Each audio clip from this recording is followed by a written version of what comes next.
নমস্কার বন্ধুরা, আজকে চলে এলাম একটা নতুন রেসিপি নিয়ে। আজকে বানাবো আর মাছের গড়গড়া। এখানে 1 কিলো 400 আর মাছ আছে। এবার এগুলোকে ভালো করে ধুয়ে নিয়েছি। এবার এগুলোকে ভালোভাবে ম্যারিনেট করে দেবো।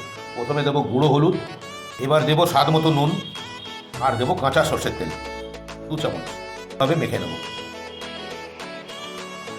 কড়া গরম করে কড়াতে তেল গরম করে নিয়েছি, সর্ষের তেল। এবার মাছগুলো একে একে ভেজে নেবো। মাছগুলো উভয় পিঠই ভালোভাবে ভাজা হয়ে গেছে। এবার মাছগুলো একটা পাত্রে তুলে নেবো।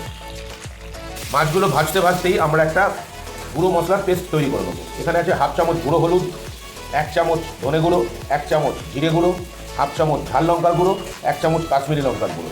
এগুলোকে একটা বাটিতে ঢেলে নেবো। এবার এতে দিয়ে দেবো সামান্য জল, দিয়ে মশলাগুলোকে ভালোভাবে গুলে নেবো। এবার মাছের ঝোল তৈরির প্রসেসিংয়ে যাবো। কড়াতে আবার তেল গরম করে নিয়েছি। এতে কিছু গোটা মশলা ফোড়ন দেবো।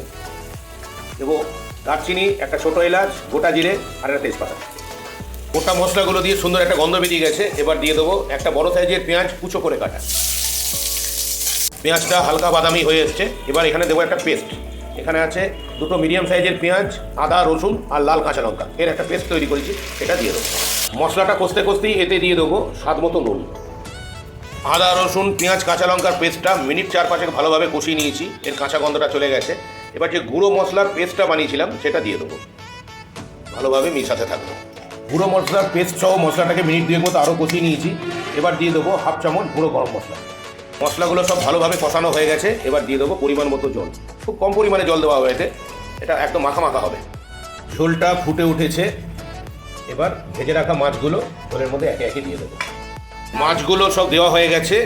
এবার মাছগুলো না খুন্তি দিয়ে সমান করতে গেলে ভেঙে যেতে পারে, ওই জন্যে কড়াটাকে একটু এরকম নাড়িয়ে মাছগুলোকে ডুবিয়ে দিতে হবে ঝোলের মধ্যে। আমাদের আর মাছের গড়গড়া সম্পূর্ণ তৈরি।